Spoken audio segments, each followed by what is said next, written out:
Bienvenidos a este primer video del curso de cálculo integral. El día de hoy vamos a ver el tema aproximación de área bajo curvas conocidas usando curvas que representen crecimiento lineal y crecimiento no lineal. Recordemos que una función es una regla de asignación o de correspondencia en donde encontramos dos variables, la variable independiente que por lo general es la letra X y la variable dependiente que por lo general es la letra Y. La notación de una función se describe como y igual a f de x. La clasificación de funciones tenemos dos tipos, algebraicas y trascendentes. Las funciones trascendentes son las funciones trigonométricas, inversas trigonométricas, exponenciales y logarítmicas. Aquí podemos ver algunos ejemplos. Las funciones algebraicas, tenemos el primer ejemplo que es f de x igual a x cúbica menos 4x. F de x es igual a la raíz cuadrada de x menos 4. Y es igual al valor absoluto de x, etc. Las funciones trascendentes, ahí vemos algunos ejemplos. El primero sería f de x igual a coseno de x. F de x es igual a e elevado a la 4x. S en función de t es igual al logaritmo natural de 2t menos 4, etc. También tenemos algunas funciones explícitas. Explícita se refiere cuando la función está en términos de una variable. Por ejemplo, y igual a x cuadrada. Y igual a x cúbica menos 1. Por otro lado, las funciones implícitas es cuando ambas variables forman parte de una ecuación. Por ejemplo, x cuadrada menos 8y más 16 igual a 0. X cúbica más y cuadrada menos 3x igual a 0. La diferencia entonces entre una función explícita y una función implícita es que la función explícita está despejada la variable dependiente. Y en las funciones implícitas, tanto la variable dependiente y la variable independiente están dentro de una función y por lo general está igualado con 0 o bien con un número constante. Las gráficas describen ciertos cambios. Tenemos en este caso una función lineal. Recordemos que una función lineal es cuando el exponente de la variable independiente es igual a 1. En este primer ejemplo tenemos la gráfica de una función creciente, es decir, cuando aumenta la variable x, también aumenta la variable y. El caso contrario es una función lineal decreciente. Eso significa que cuando aumenta x, disminuye la variable y. Por otro lado, tenemos la gráfica de una función no lineal creciente. De igual forma que la función lineal, aquí cuando aumenta x también aumenta y.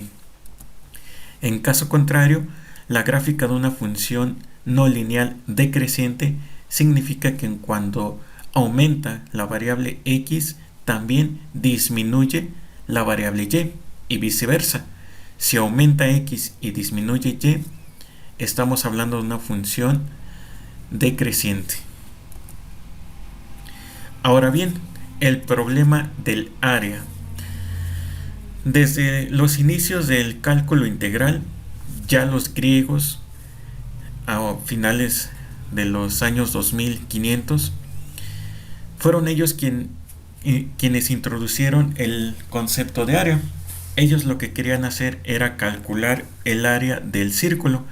Para ello, ellos implementaron lo siguiente: dibujaron diferentes figuras regulares, iniciando con el triángulo, después con el cuadrado, con el pentágono, con el hexágono, etc. Es decir, ellos dibujaron polígonos de números de lados infinitos con tal de llegar a la circunferencia.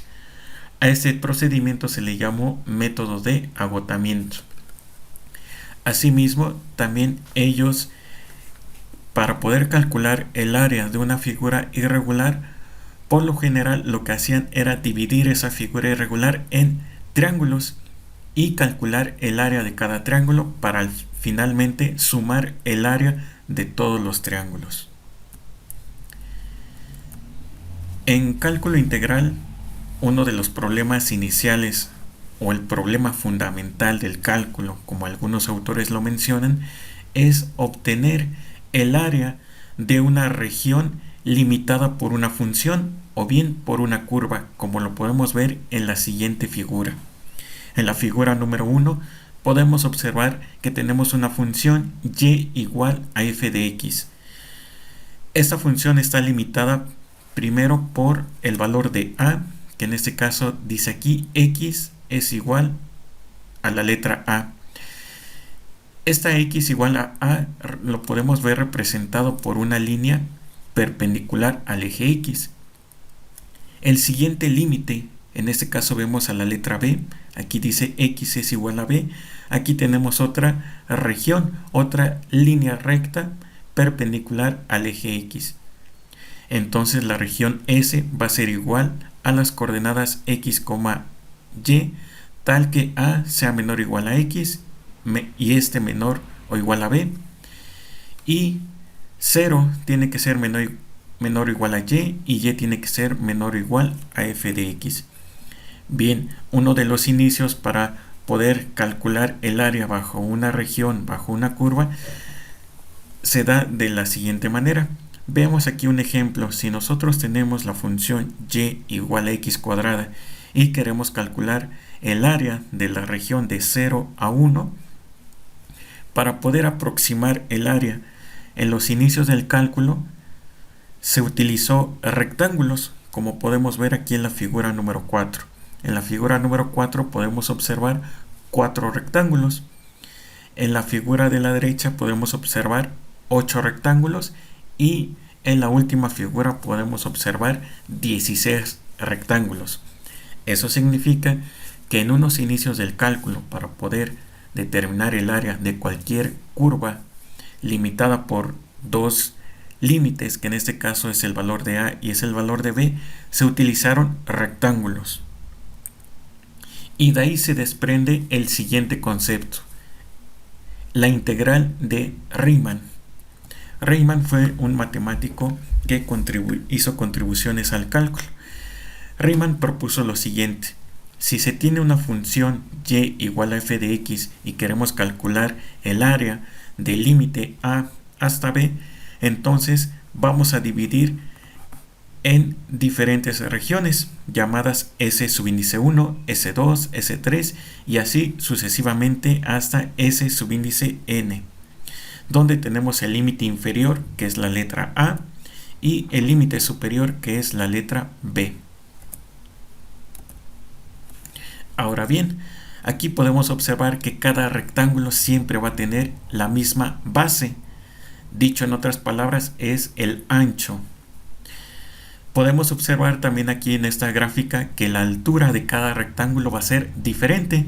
La altura está denominada por la función, en este caso sería f de x subíndice y. Esas serían las diferentes alturas.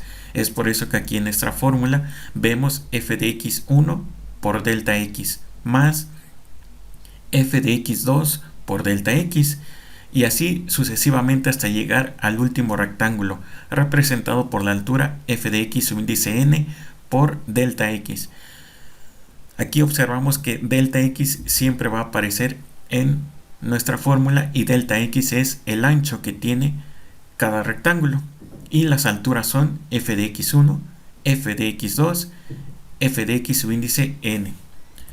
Por ejemplo, aquí delta x, si nosotros queremos determinar el ancho que va a tener el rectángulo, aplicaríamos esta fórmula donde dice delta x es igual a b menos el valor de a, es decir, límite superior menos límite inferior, dividido entre n. N va a ser el número de rectángulos que nosotros vamos a dibujar. Para este primer término que tenemos f de x1 por delta x, hace referencia a este primer rectángulo. Aquí podemos ver a x subíndice 1, que es esta altura. Este punto de aquí sería mi primera altura. Y ese sería la primera área de nuestro primer rectángulo. De igual forma, para el segundo término, en este caso f de x subíndice 2 por delta x, hace referencia a este segundo rectángulo, donde este puntito de aquí, esta altura, viene siendo x subíndice 2. Y esa sería mi segunda región. Y así sucesivamente podemos sumar cada uno de nuestros rectángulos para aproximar el área bajo una curva.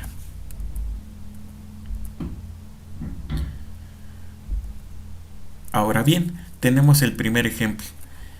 Si nosotros tenemos la función y igual a x cuadrada y queremos calcular el área que va de 0 a 1, si nosotros dibujamos los rectángulos debajo de nuestra curva, entonces estaríamos utilizando el método de rectángulos inferiores o el método de defecto. Aquí en este método podemos observar que quedan algunas regiones en blanco, algunas regiones que no estamos calculando su área. Entonces aplicaríamos el segundo método. Este segundo método, que es rectángulos superiores o por exceso, en este método los rectángulos los vamos a dibujar por encima de nuestra función. Cuando tengamos esto, entonces estamos haciendo referencia a rectángulos superiores o por exceso. Por consiguiente, para determinar el área aproximada, haríamos un promedio, es decir, vamos a sumar el área por defecto más el área por exceso y el resultado lo vamos a dividir entre 2. Así, de esta forma, calcularíamos el área aproximada de una función.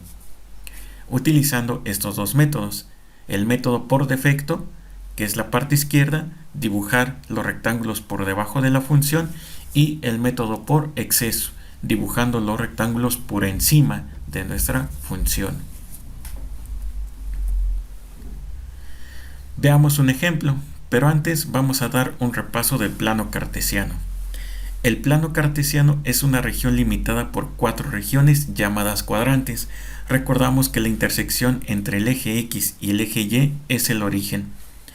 El eje X recibe el nombre de eje de las abscisas y el eje Y recibe el nombre de eje de las ordenadas. Recordemos también que en el primer cuadrante siempre las coordenadas son positivas. En el segundo cuadrante el valor de X es negativo y el valor de Y es positivo.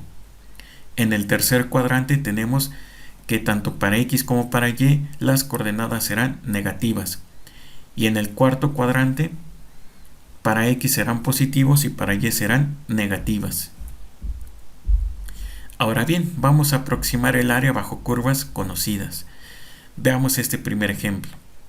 Sea la función y igual a x, las rectas x igual a 0, x igual a 5 y el eje de las abscisas. Calcula el área de la región limitada por las condiciones antes descritas. Muy bien, la función y igual a x es conocida como la función identidad, es decir, lo que valga x también vale y. Si graficamos esa función, quedaría de esta forma. Esta línea roja representa la función y igual a x. Para ello podemos tener una tabla de valores. Aquí nosotros podemos asignar los valores que nosotros querramos. En este ejemplo, nosotros hemos asignado el primer valor de x menos 2. Menos 2 va a ser igual al valor de la función f de x, que en este caso, como es una función identidad, sería menos 2. Esta función pasa por el origen, tiene coordenadas 0, 0.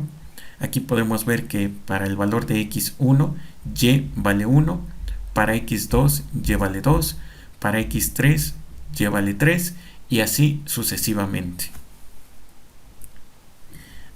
Ahora, nosotros queremos calcular, ya que trazamos esa función, vamos a limitar bajo las condiciones que tenemos descritas.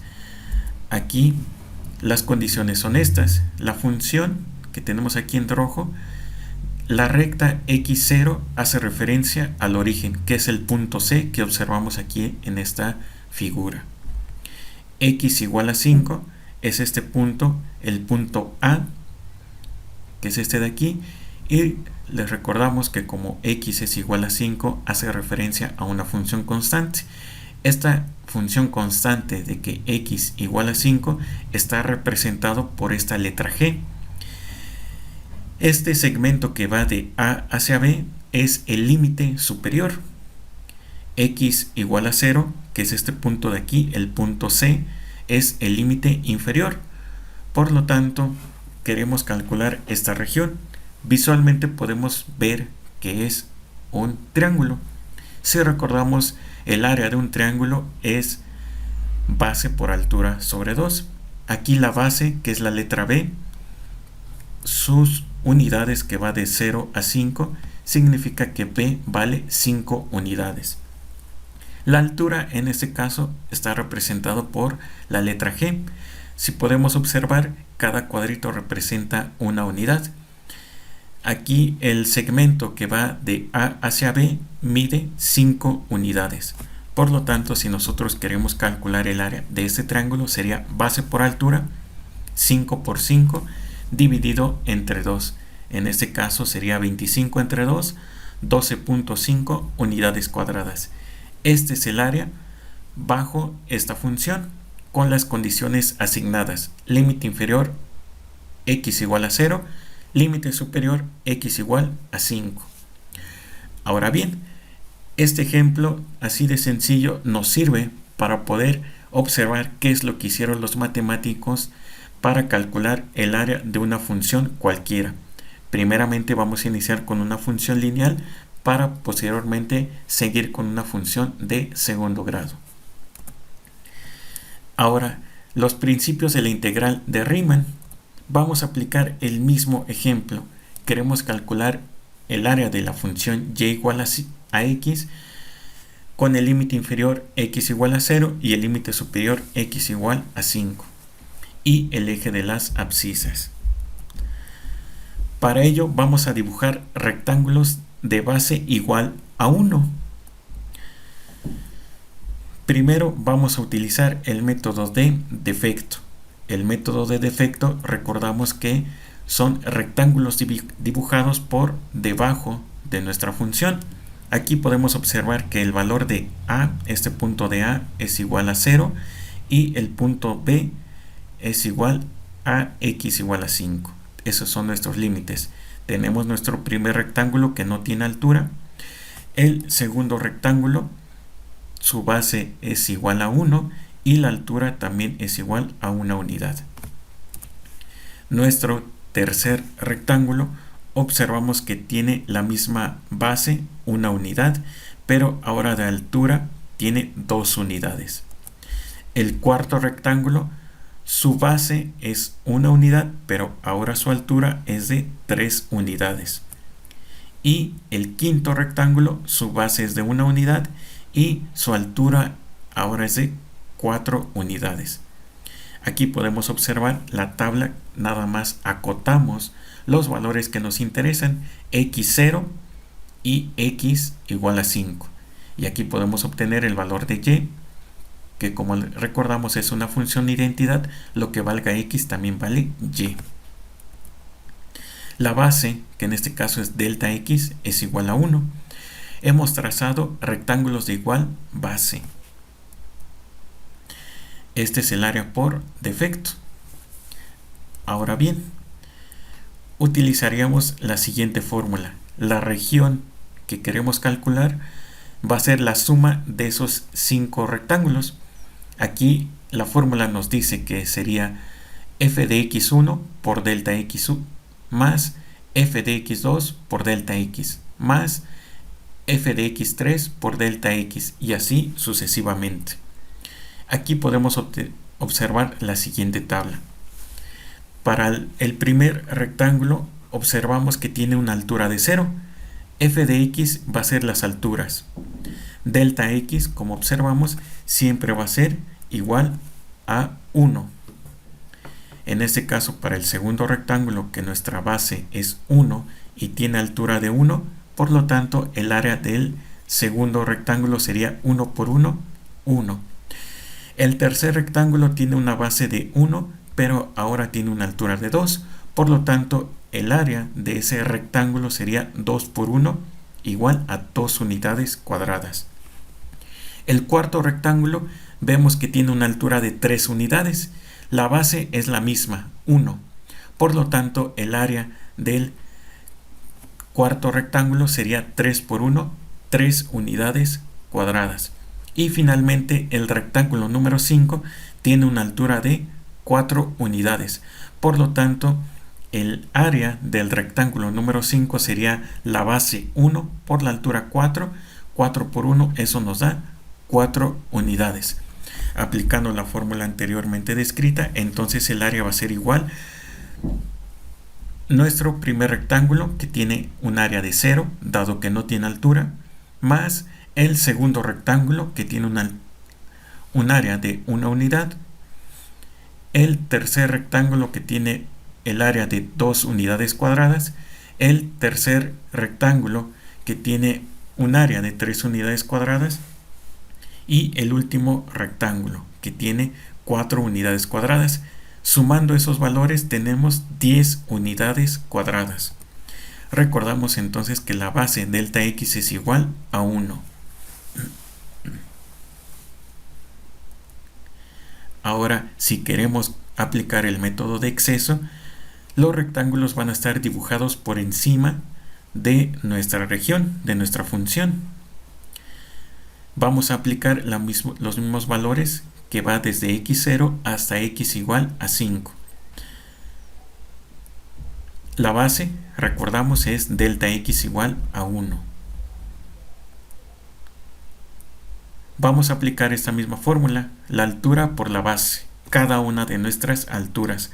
Aquí podemos observar que tenemos 5 alturas. Vamos a realizar el área de nuestro primer rectángulo. Aquí en la figura nuestro primer rectángulo es R subíndice 1. La base es 1, la altura es 1. Por lo tanto, este primer rectángulo, su área va a ser igual base por altura. 1 por 1, 1. Nuestro segundo rectángulo podemos observar que tiene una altura de 2 unidades. Por lo tanto, aquí sería la altura, que es 2 por la base 1. 2 por 1, 2. El tercer rectángulo podemos observar que tiene una altura de 3 unidades. Por lo tanto, al multiplicar la altura 3 por la base, que es 1, nos da 3 unidades cuadradas. El cuarto rectángulo podemos observar que tiene 4 unidades de altura. Por lo tanto, el área va a ser igual a la altura 4 por 1. Eso nos da 4. Y finalmente, el quinto rectángulo podemos observar que tiene una altura de 5 unidades. Por lo tanto, al multiplicar la base por altura, 5 por 1, eso nos da 5 unidades cuadradas. Ahora bien, vamos a sumar cada una de esas regiones, cada uno de esos rectángulos, el rectángulo 1, el rectángulo 2, etc. El rectángulo 1 nos dio una unidad cuadrada, el rectángulo número 2, 2 unidades cuadradas, y así sucesivamente. Por lo tanto, tenemos que sumar 1 más 2, más 3, más 4 y más 5, y eso nos da 15 unidades cuadradas. Entonces, vamos a comparar nuestros resultados. Si tomamos en cuenta la figura geométrica, que es un triángulo, para esa figura geométrica nosotros ya tenemos una fórmula, que en ese caso es base por altura sobre 2. Ese es exclusivo para el triángulo. En esta figura, como anteriormente lo mencionábamos, el área sería 5 por 5 base por altura sobre 2, 12.5 unidades cuadradas. Comparando estos resultados, el primer método, que es por defecto, nos dio un área de 10 unidades cuadradas, porque aquí en esta parte de arriba podemos observar estos espacios en blanco que hemos estado dejando. Entonces, aplicamos el método de exceso, aquí donde ya estamos considerando área de más, de ahí su nombre, exceso, y en esa parte nos dio 15 unidades cuadradas. Por lo tanto, ya podemos tener el área aproximada, que es el promedio del área por defecto más el área por exceso dividido entre 2. y eso nos da 12.5 unidades cuadradas. Como podemos observar, en ambos métodos llegamos al mismo resultado. Esta es la introducción del área bajo una curva de función lineal. En posteriores videos observaremos y calcularemos el área de funciones cuadráticas utilizando el método por defecto y método por exceso. Esto es una introducción de áreas bajo una curva. Aproximar un área bajo una curva, que es el problema fundamental del cálculo integral. Bien, esto ha sido todo por hoy en este video. Nos vemos en el siguiente video donde vamos a calcular áreas de funciones de segundo grado.